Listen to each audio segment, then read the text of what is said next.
12वीं भूगोल के मेरे प्रिय विद्यार्थियों, मैं डॉक्टर अब्दुल हमीद, प्रवक्ता Kamlapati Tripathi boys inter college, आज मानव भूगोल के तीसरे अध्याय को लेकर आपके सामने उपस्थित हूँ। इस तीसरे अध्याय का नाम है जनसंख्या संगठन।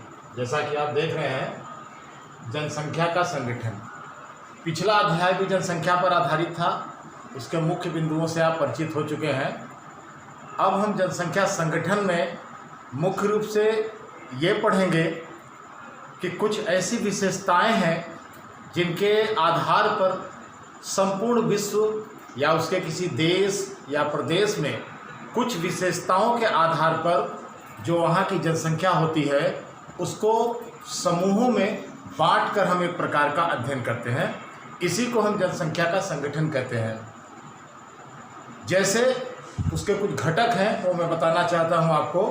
जैसे लिंग अनुपात, यानी स्त्री और पुरुष, किसी देश विशेष में स्त्री और पुरुष के बीच जो अनुपात है उसे हम लिंग अनुपात कहते हैं। दूसरा है आयु वर्ग। आयु वर्ग का अर्थ है कि किसी देश विशेष में कितने बच्चे, जवान, बुजुर्ग इत्यादि हैं, इन्हें हम आयु वर्ग कहते हैं। ये भी जनसंख्या संगठन का एक मुख्य घटक है। एक और तीसरा है निवास, जिसके आधार पर हम जनसंख्या समूह को विभाजित करते हैं, और वो है नगरीय और ग्रामीण जनसंख्या। इसी प्रकार साक्षरता के आधार पर भी हम मानव समूह को विभाजित करते हैं। साक्षरता यानी पढ़े लिखे और अनपढ़ व्यक्तियों की अलग अलग संख्या, किसी देश में क्या रेशियो है साक्षरता का, इस तरीके से हम जनसंख्या संगठन के अंतर्गत इन सभी घटकों का अध्ययन करते हैं। तो इस प्रकार जनसंख्या संगठन का अर्थ संरचनात्मक विविधता से है, जो किसी भी देश के संदर्भ में हम जनसंख्या संगठन के अंतर्गत अध्ययन करते हैं। अब जो मैंने अभी आपको बताया उसमें पहला महत्वपूर्ण जो घटक है वो है लिंग अनुपात, जो जनसंख्या संगठन को दर्शाता है। लिंग अनुपात यानी किसी देश में स्त्री और पुरुष की संख्या के बीच का अनुपात, इसे हम अंग्रेजी में सेक्स रेशियो भी कहते हैं। और इसको व्यक्त करने के लिए अलग अलग देशों में अलग अलग तरीके हैं। कई सारे देशों में हम प्रति हजार स्त्रियों पर जो पुरुषों की संख्या है उसके आधार पर लिंग अनुपात को व्यक्त करते हैं। प्रति हजार स्त्रियों पर पुरुषों की संख्या। लेकिन भारत जैसे कई देश हैं, विशेषकर भारत में भी हम यही अनुपात दर्शाते हैं, वो इसका जस्ट उल्टा है। यानी प्रति हजार पुरुषों पर स्त्रियों की संख्या, प्रति हजार पुरुषों पर स्त्रियों की संख्या। इस आधार पर जब हम लिंग अनुपात निकालते हैं तो कई देश इसी के आधार पर अपने देश का लिंग अनुपात बताते हैं, जिसमें से भारत भी एक है। और इसको एक फार्मूले से भी व्यक्त करते हैं। मैं आपको वो फार्मूला बताना चाहता हूँ।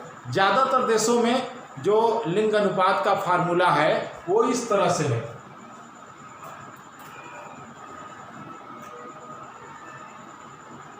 लिंग अनुपात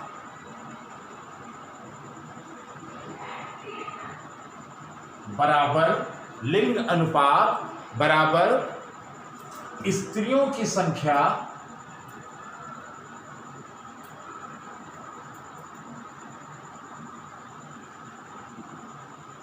बटे पुरुषों की संख्या, बटे पुरुषों की संख्या गुणे 1 है। यानी इस सूत्र में हम पहले पुरुषों की संख्या रखते हैं कि कितने पुरुष हैं, और उसके अनुपात में फिर स्त्रियों की संख्या रखते हैं। यानी पुरुषों की संख्या हम मान लेते हैं कि 1000 है, तो स्त्रियों की संख्या कितनी होगी, इस आधार को व्यक्त करता है लिंग अनुपात का यह फार्मूला। जबकि और यही फार्मूला पुरुषों की संख्या पर स्त्रियों की संख्या को, ये भारत का फार्मूला है। यानी भारत सहित कई देश इस फार्मूले के आधार पर अपना सेक्स रेशियो बताते हैं। जबकि कुछ ऐसे भी देश हैं जो इसके उलट है। यानी वहां का फार्मूला कुछ इस तरह से है कि पुरुषों की संख्या बटे स्त्रियों की संख्या, पुरुषों की संख्या बटे स्त्रियों की संख्या गुणे 1000। यानी वहां पहले स्त्रियों की संख्या 1000 बता दी जाती है और उसके बाद फिर रेशियो में पुरुषों की संख्या बताई जाती है कि प्रति 1000 स्त्रियों पर पुरुष कितने हैं। जबकि भारत में प्रति 1000 पुरुषों पर स्त्रियों की संख्या बताने का फार्मूला यूज किया जाता है। ठीक है, चलिए अब हम आगे बात करते हैं विश्व में और विश्व के कुछ महाद्वीपों के संदर्भ में लिंगानुपात का क्या रेशियो हमको दिखाई पड़ता है। थोड़ी सी चर्चा हम इस पर करेंगे। विश्व में जो लिंगानुपात है उसका औसत है प्रति 1000 पुरुषों पर 990 स्त्रियां।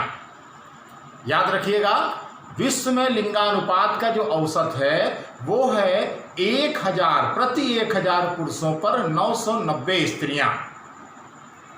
अब अगर हम इसका कुछ महाद्वीपों के संदर्भ में इसको जानने की कोशिश करें तो हम ये पाते हैं कि यूरोप में ये रेशियो उच्च है। यूरोप में, यूरोप के ज़्यादातर देशों में ये उच्च है। जबकि एशिया में अगर हम देखें तो रसिया यानी रूस को छोड़कर बाकी ज़्यादातर देशों में ये निम्न है। अब आप सोचेंगे ये उच्च निम्न का क्या मतलब है, तो मैं आपको बताना चाहता हूं कि जिन देशों में स्त्रियों की संख्या पुरुषों से अधिक है, स्त्रियों की संख्या पुरुषों से अधिक है, उसको अनुकूल लिंग अनुपात यानी कि अच्छा या उच्च लिंग अनुपात कहा जाता है। और जहां पुरुषों की अपेक्षा स्त्रियों की संख्या कम है उन्हें हम निम्न जनसंख्या रेशियो वाला या लिंग अनुपात, निम्न लिंग अनुपात वाला रेशियो मानते हैं। इसे हम निम्न मानते हैं, उच्च नहीं मानते हैं। तो अब हम देखें, मैंने आपको अभी बताया कि यूरोप में ज़्यादातर देशों में उच्च लिंगानुपात यानी सेक्स रेशियो मिलता है देखने को, जबकि एशिया के ज़्यादातर देशों में ये निम्न है यानी पुरुषों की संख्या अधिक है और स्त्रियों की संख्या कम है। अगर हम बात करें कि दुनिया में सबसे ज़्यादा उच्च लिंग अनुपात किस देश का है और सबसे निम्न लिंग अनुपात किस देश का है, तो हम ये देखते हैं कि यूरोप का एक छोटा सा देश है लाटविया, लातविया भी बोलते हैं या लाटविया आप कह लें। लाटविया का जो लिंग अनुपात है वो विश्व में सबसे ज़्यादा है, यानी यहाँ पर 1000 पुरुषों का पर सबसे ज़्यादा स्त्रियां हैं और उनकी संख्या है 1187। यानी 1000 पुरुषों पर कुल 1187 स्त्रियां हैं। तो इसे विश्व का सबसे उच्च लिंग अनुपात वाला देश बताया जाता है। दूसरा, अगर हम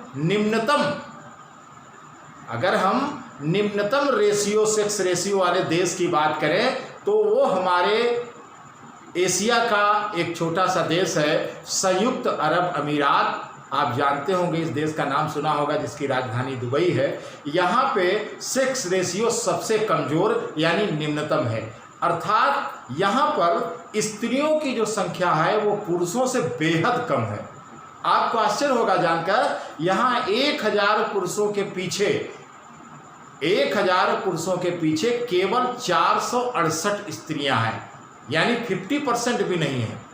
तो इस प्रकार हम देखते हैं कि यह देश दुनिया में सबसे निम्नतम सेक्स रेशियो रखने वाला देश है। तो आपने देखा कि किस प्रकार ये विभाजन हमको दुनिया भर में देखने को मिलता है स्त्री और पुरुषों की संख्या के आधार पर। इसे हम लिंग अनुपात कहते हैं। अब एक बात मैं और आपसे बताना चाहूँगा कि संयुक्त राष्ट्र संघ ने जिन देशों को अपनी सूची में शामिल किया है उसमें से 139 देशों में जनसंख्या के लिंग अनुपात का ये रेशियो यानी कि सेक्स रेशियो अनुकूल है, यानी स्त्रियां पुरुषों से अधिक है 139 देशों में। और 72 देशों में ये प्रतिकूल पाया जाता है। प्रतिकूल का मतलब पहले ही बता दिया, यानी स्त्रियों की संख्या पुरुषों से कम है और ये आदर्श स्थिति सेक्स रेशियो के बारे में नहीं मानी जाती है। जब हम लिंग अनुपात की बात करते हैं तो एक बात और सामने आती है कि जिन देशों में या ज़्यादातर देशों में जो प्रतिकूल लिंग अनुपात होता है, यानी स्त्रियों की संख्या पुरुषों से काफ़ी कम पाई जाती है, कहीं कहीं तो ये बहुत कम है, जैसा कि आपने संयुक्त अरब अमीरात के संदर्भ में उदाहरण देखा है। तो इसके कारण क्या है, इसकी भी चर्चा जरूरी है, क्योंकि आपकी परीक्षा में ये प्रश्न भी कई बार आया है और अक्सर आता रहता है। तो इस प्रश्न का हल जानने के लिए भी हमको ये समझना बेहद आवश्यक होगा कि वो कौन से कारण हैं जो दुनिया भर में ऐसे लिंग अनुपात, प्रतिकूल किस्म के लिंग अनुपात को दर्शाते हैं। तो इसमें सबसे पहली बात जो है वो है कन्या भ्रूण हत्या या कन्या शिशु हत्या, यानी माँ के गर्भ में ही ये पता लगा करके कि हाँ वो बच्ची है, उसको मार देना, या अगर पता नहीं लगा पाए तो कुछ गंदी मानसिकता के लोग बच्ची को पैदा होते ही मार देते हैं या कहीं ले जा करके एकांत में फेंक देते हैं, उसको जंगली जानवर या कुत्ते मार देते हैं। इस तरीके से बड़े पैमाने पर दुनिया के कई देशों में भ्रूण हत्या होती है, हमारे भारत में भी होती है। यद्यपि सभी देशों में कन्या भ्रूण या किसी भी भ्रूण का यानी पेट के बच्चे का पता लगाना दंडनीय अपराध है, लेकिन चोरी छिपे पैसों की लालच में बहुत से डॉक्टर या जांच केंद्र जो है वो ये गलत धंधा करते हैं और गलत मानसिकता के लोग इसका फ़ायदा उठाते हैं। तो दुनिया के कई देशों में हर साल कई हजार इस प्रकार की भ्रूण हत्या होती है, जिससे सेक्स रेशियो बिगड़ता है, यानी स्त्रियों की संख्या में कमी आ जाती है। दूसरा कारण है घरेलू हिंसा। अब सवाल इस बात का है कि क्या वो माएँ जिनके बच्चियों को मारा जाता है वो विरोध नहीं करती? करती हैं, करती होंगी, मगर उनकी स्थिति परिवार में इतनी कमज़ोर होती है और पति तथा परिवार के अन्य सदस्यों द्वारा उसको इतना दबाकर और मार पीट कर रखा जाता है कि आमतौर पर वो विरोध अंदर ही अंदर रो कर रह जाती हैं, विरोध नहीं कर पाती। कभी कभी स्त्रियों के साथ भयंकर मार पीट होती है, उन्हें भी मार कर जला करके उसे आत्महत्या का रूप दे दिया जाता है, इससे भी स्त्रियों की संख्या में गिरावट आती है। तीसरा है लड़कियों के साथ भेदभाव। प्रायः भारत में ज़्यादा देखा जाता है कि लड़कों को लड़कियों पर ज़्यादा तरजीह दी जाती है। इसका कारण ये है कि हमारे देश में दहेज प्रथा भी है और लोग लड़की को एक बोझ के रूप में देखते हैं। तो अक्सर ऐसा होता है कि बच्चियों को लड़कों की अपेक्षा न अच्छे स्कूल मिल पाते हैं, बीमारी की दशा में उन्हें अच्छे इलाज नहीं मिल पाते, जिससे कभी कभी उनकी मृत्यु भी हो जाती है। तो ये भी एक महत्वपूर्ण कारक है जो प्रतिकूल लिंगानुपात के लिए उत्तरदायी है। और एक और कारण है स्त्रियों का सामाजिक आर्थिक निम्न होना, आर्थिक स्थिति निम्न होना। स्त्रियों की परिवार में सामाजिक आर्थिक स्थिति निम्न होना। ज़्यादातर स्त्रियां परिवार में आर्थिक रूप से बेहद कमज़ोर होती हैं और वो अपने पति या परिवार के अन्य सदस्यों पर निर्भर होती हैं। तो ये आर्थिक और सामाजिक वजह से भी वो कमज़ोर होती हैं और जुबान नहीं खोल पाती, विरोध नहीं कर पाती, जिससे उनके साथ इस तरह के हादसे होते हैं। कभी कभी उनको मार भी दिया जाता है, उनकी हत्या कर दी जाती है। और इस प्रकार से हम देखते हैं कि ऐसे ही कुछ कारक हैं जो प्रतिकूल लिंगानुपात के लिए उत्तरदायी हैं। ये प्रतिकूल लिंगानुपात देश के सेक्स रेशियो को बिगाड़ता है और ये देश के निम्न मानसिकता का भी परिचायक होता है। इसके बाद हम बात करेंगे आयु संरचना। ये दूसरा महत्वपूर्ण टॉपिक है। यानी अभी आपने देखा कि लिंग के आधार पर यानी स्त्री और पुरुष के आधार पर हम किस प्रकार से पूरे दुनिया का एक लेखा जोखा प्राप्त करते हैं और प्रस्तुत करते हैं। अब हम देखेंगे आयु संरचना के आधार पर क्या हमको पूरे दुनिया में स्थितियां दिखाई पड़ती हैं। आयु संरचना यानी एज स्ट्रक्चर। आप जानते हैं बच्चा जब पैदा होता है और उसकी मृत्यु तक वो उम्र के कई पड़ाव से गुजरता है, तो उम्र के इस पड़ाव को कुछ वर्गों में बांट करके हम जनसंख्या के इस आयु संरचना के रेशियो का पता लगाते हैं। विश्व में आयु वर्ग के हिसाब से 3 वर्ग बनाए गए हैं। पहला वर्ग है 0 से 14 वर्ष का। 0 से 14 वर्ष का वर्ग पहला वर्ग है, जिसे हम बाल वर्ग के नाम से जानते हैं। जी हाँ, ये बाल वर्ग है। दूसरा जो आपका वर्ग है आयु संरचना के संदर्भ में, वो है प्रौढ़ वर्ग, और इसमें जो एज का रखा गया है वो है 15 वर्ष से लेकर के 59 वर्ष। 15 से लेकर 59 वर्ष, इसे प्रौढ़ वर्ग का नाम दिया गया है। आप इसको समझ सकते हैं कि इसमें किशोर, जवान और वृद्धावस्था के पूर्व की जो प्रौढ़ावस्था होती है, ये तीनों वर्ग के लोग शामिल हैं। इन सबको मिलाकर एक वर्ग बनाया गया है 15 से 59, जिसको हम प्रौढ़ वर्ग के नाम से जानते हैं। और जो तीसरा वर्ग है वो 60 वर्ष से अधिक वाला है, इसे हम वृद्ध वर्ग की श्रेणी में रखते हैं। अब अगर हम एज स्ट्रक्चर के इस कैटेगराइजेशन के बारे में हम निष्कर्ष निकालें तो हम ये पाते हैं कि जो 0 से 14 वर्ष वाला पहला वर्ग है, जिसको हम बाल वर्ग बताया है आपको, तो बाल वर्ग जो है वो सिर्फ खेलने और पढ़ने, इन्हीं 2 कार्यों के लिए ये होते हैं। और आप जानते हैं भारत सहित दुनिया के विविध देशों में 14 साल तक के बच्चों को या बच्चों से कार्य लेना, उन्हें किसी काम में लगाना दंडनीय अपराध है। साथ ही साथ भारत सहित अनेक देशों में 14 साल तक के बच्चों के लिए अनिवार्य शिक्षा की व्यवस्था भी की गई है।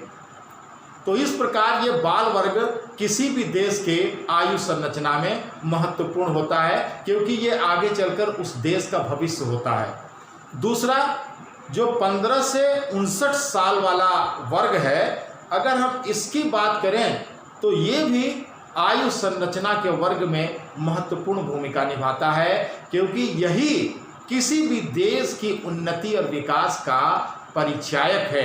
यही वर्ग है जो कार्यशील है। इस वर्ग को हम कार्यशील वर्ग कहते हैं। क्यों कहते हैं? क्योंकि यही वर्ग है जो देश के प्राथमिक से लेकर चतुर्थक क्रिया जो होती है उसमें अपना योगदान देता है। देश के विकास के लिए विविध प्रकार के वो कार्य करता है, शोध करता है और देश को अपने एक ऊंचाई तक ले जाने के लिए वो कार्य करता है, अपना योगदान देता है। इसीलिए इस वर्ग की जनसंख्या को, इस वर्ग के लोगों को हम कार्यशील वर्ग के रूप में रखते हैं। और इस आयु संरचना का जो तीसरा और अंतिम वर्ग है वो वृद्ध वर्ग है। ये 60 वर्ष से अधिक आयु वर्ग के लोगों को कहते हैं। और आप जानते भी होंगे कि प्रायः नौकरियों में, कल कारखानों में, हर जगह से 60 साल के बाद लोगों को रिटायर्ड कर दिया जाता है। वजह ये होती है कि 60 साल से अधिक हो जाने के बाद व्यक्ति की जो शारीरिक शक्ति है वो कम पड़ जाती है, कमज़ोर हो जाती है, मानसिक शक्ति पर भी असर पड़ता है। ऐसे में वो पूरी क्षमता से उत्पादक कार्य नहीं कर पाता है। इसलिए इन्हें हम वृद्ध वर्ग की श्रेणी में रखते हैं, सीनियर सिटीजन इनको कहा जाता है। ये लोग ज़्यादातर आराम करते हैं, हालांकि मानसिक रूप से ये सक्षम होते हैं, बहुत से कार्य तब 60 साल के बाद भी करते रहते हैं, लेकिन ज़्यादातर इसमें से बीमार हो जाते हैं और इन पर खर्च भी बढ़ता है, विशेष रूप से चिकित्सा खर्च। तो इस प्रकार हम देखते हैं कि लिंग अनुपात के साथ साथ आयु की संरचना भी किसी जनसंख्या संगठन में महत्वपूर्ण कारक के रूप में प्रकट होती है।